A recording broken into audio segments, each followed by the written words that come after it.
இந்நாள் இனிய நாளாக அமைய ராமானுஜ திருவடியை பற்றி பரந்தாமனை அறிவோம்.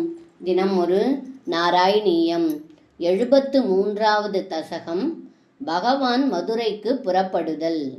நிசமயத வாதயான வார்த்தாம் பிருசமார்தா பசுபால பாலிகாஸ்தாஹ கிமிதம் கதம் விதிமா சமவேதா பரிதேவிதான்ய குர்வன்.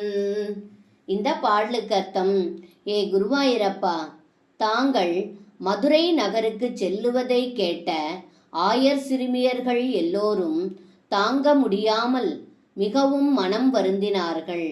அதன்பின் அனைவருமாக ஒன்று கூடி, இதென்ன இப்படியா நடக்கும் என்று பலவாறு புலம்பி வருந்தினார்கள் என்று இந்த பாடலில் பட்டத்ரி சொல்கின்றார். சர்வம் கிருஷ்ணார்ப்பணம். ஸ்ரீ குருவாயூரப்பன் திருவடிகளே சரணம்.